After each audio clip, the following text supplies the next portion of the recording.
बिस्मिल्लाहिर्रहमानिर्रहीम अस्सलाम वालेकुम। दोस्तों, आज की मैं अपनी वीडियो में एक बड़ी अहम खबर जो है वो आपके सामने रखूँगा। आपको पता है कि भारत इस वक्त खित्ते में मुकम्मल तौर पर तनहा हो चुका है और कोई भी मुल्क जो है वो अब इनके साथ अपने तल्लुकात को मज़ीद बढ़ाना नहीं चाहता। जहां ईरान ने पहले भारत को लात मारकर चबहार रेलवे जो प्रोजेक्ट है इससे निकाला था, तो अब बांग्लादेश ने भी मोदी हुकूमत को आंखें दिखाना शुरू कर दी हैं। आज की वीडियो में नाजरीन मैं आपको ईरान बांग्लादेश के तल्लुकात और भारत बांग्लादेश के तल्लुकात पर एक बड़ी पेशरफ जो है वो सामने आई है, इस हवाले से मुकम्मल आगाही दूंगा। तो आपसे गुजारिश है कि वीडियो को आखिर तक देखिएगा और वीडियो देखने के बाद अपनी राय जो है वो कमेंट्स बॉक्स में भी ज़रूर दीजिएगा। और अगर आपको मेरी वीडियो जो है वो पसंद आए तो मेरे चैनल को भी सब्सक्राइब करके साथ में जो घंटी का निशान है इसको भी लाजमी प्रेस कर लें। तो चलिए आज हम अपना टॉपिक जो है वो शुरू करते हैं। दोस्तों, भारत की मोदी सरकार जो कि अखंड भारत का नज़रिया रखती है, इसने भारत को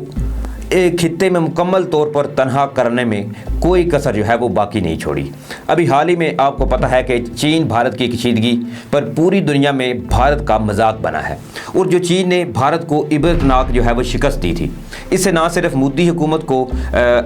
एक इबरतनाक शिकस्त का सामना करना पड़ा, बल्कि भारतीय फ़ौज जो है इसका मुकम्मल तौर पर इनकी सलाहियत का भांडा जो है वो फूट गया कि ये दुनिया की बुज़दिल तरीन फ़ौज है। इसके बाद आप ईरान और चीन के मुआहदे को ही ले लें। चीन और ईरान का एक 25 साला स्ट्रेटजिक मुआहदा हुआ है जिस पर ईरान ने भारत को लात मारकर अपने चबहार प्रोजेक्ट से अलग कर दिया था। हालांकि भारत की मोदी हुकूमत और भारतीय अवाम जो है वो ये उम्मीद लगाए हुए थी कि ये जो इनका प्रोजेक्ट है ये पाकिस्तान और चीन का जो मुश्तरका प्रोजेक्ट है CPEC उसको भी टक्कर देगा, और ये अपने दिल में ही अजीब से ख्वाब जो है वो लेकर बैठे हुए थे कि एक दिन आएगा जब हमारा ये प्रोजेक्ट जो है वो CPEC को टक्कर दे देगा। लेकिन बेचारे भारतीयों की सब उम्मीदों पर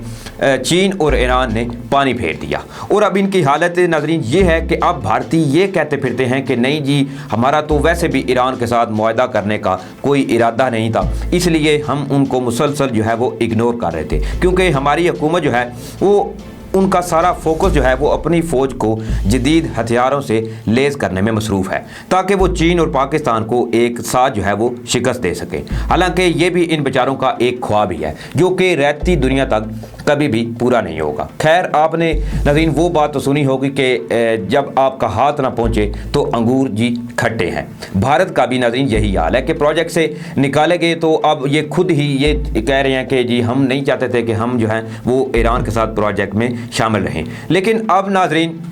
ईरान के बाद बांग्लादेश भी भारत के साथ सीधा हो गया और भारत को अब बांग्लादेश ने भी आंखें दिखाना जो है वो शुरू कर दी हैं।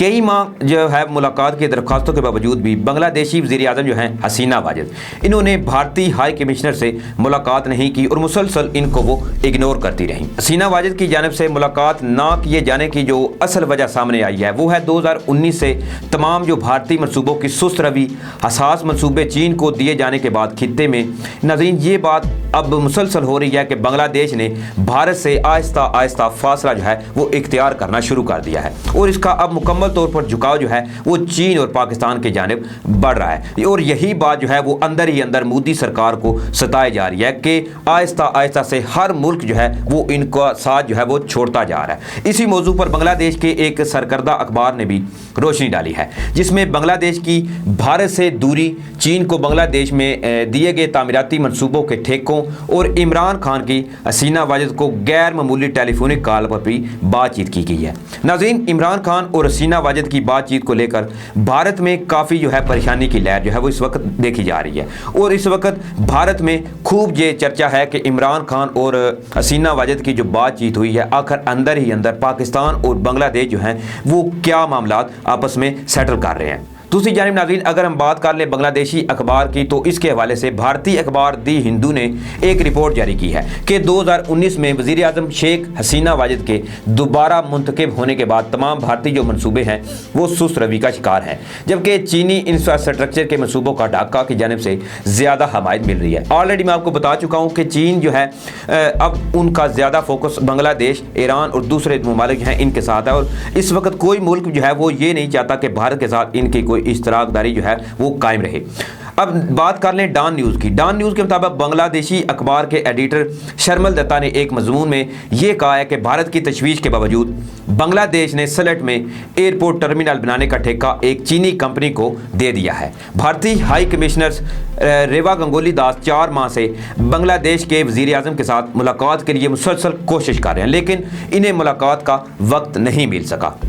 इसका मेन रीज़न ये है कि अब हसीना वाजिद जो हैं वो मुसलसल भारतीय हाई कमिश्नर को इग्नोर कर रही हैं और इनसे मुलाकात नहीं करना चाह रही। बांग्लादेश ने कोरोना वायरस के लिए भी भारतीय इमदाद के जवाब में भारत को सहायता का नोट भी नहीं अरसाल किया है, जबकि भारतीय अखबार के मुताबिक बांग्लादेश का झुकाव जो है वो अब ईरान की तरह अब चीन और भारत की जानब दिखाई देता है।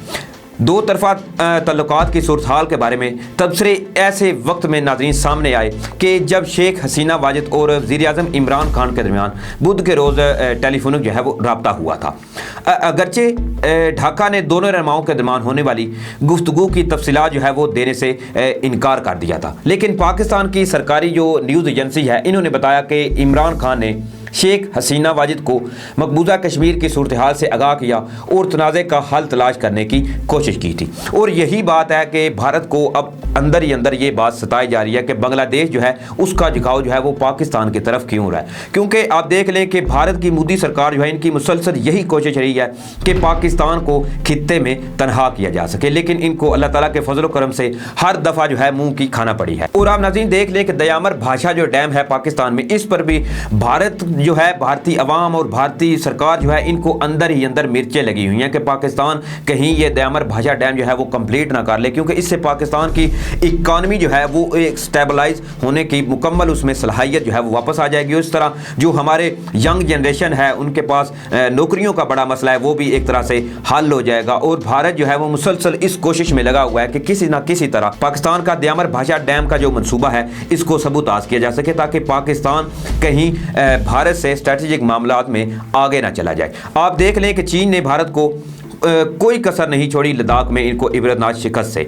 लेकिन इस पर भी मोदी सरकार जो है इन्होंने मुसलसल अपनी अवाम को भी गुमराह किया। और इनके जो वज़ीर दिफा है राजनाथ सिंह वो लद्दाख के दौरे पर गए तो थे, लेकिन उधर बुलंदो वाला दावों के अलावा इन्होंने कुछ नहीं किया। उधर फिर भी यही बढ़ के मारते रहे कि हमने जी पाकिस्तान को भी, हमें अपनी फ़ौज पर फ़ख्र है, पाकिस्तान को भी हमने 27 फरवरी में बालाकोट स्ट्राइक करके सरप्राइज़ दिया था। तो लेकिन आप देख लें कि 27 फरवरी को भारत को इबरतनाक शिकस्त हुई थी, लेकिन आज तक भारत जो है वो उस शिकस्त को छुपाने में मुसलसल मसरूफ़ है। बाद में हालांकि पाकिस्तान की जो पाकिस्तानी अदारे जो हैं, पाकिस्तानी अफवाज ने गैर मुल्की नुमाइंदे जो हैं इनको बाज़ाब्ता तौर पर LOC का पहले भी दौरा करवाया था और अभी हालिया भी पाकिस्तान ने LOC का दौरा करवाया ताकि उनको ये मामलात को पता चल सके कि भारत जो है वो किस तरह खित्ते में जंग को भड़कावा जो है वो दे रहा है। आप देख लें कि जब से इनका फ्रांस के साथ राफेल का भी मुआहदा हुआ है तब से इन्होंने फिर से बढ़ के मारना जो है वो शुरू कर दिया है कि हम जो है पाकिस्तान को अब नाको चने चबवाएंगे, ये कर देंगे, वो कर देंगे। हालांकि बात सिर्फ और सिर्फ ये है कि कोई टेक्नोलॉजी भी तब तक मैंने नहीं रखती जब तक आपके पास वो सलाहियत ही मौजूद ना हो कि आप अगले बंदे को ज़ेर कर सकोगे। इनके पास एक्चुअली बात यह है कि भारतीय फौज जो है इनके पास इतनी सलाहियत ही नहीं है कि ये पाकिस्तान या चीन का मुकाबला कर सके। तो नाज़रीन इस पर आपकी क्या राय, अपनी राय जो है वो कमेंट्स बॉक्स में ज़रूर दीजिएगा। इसके साथ मुझे इजाज़त दें, तब तक के लिए अल्लाह हाफ़िज़।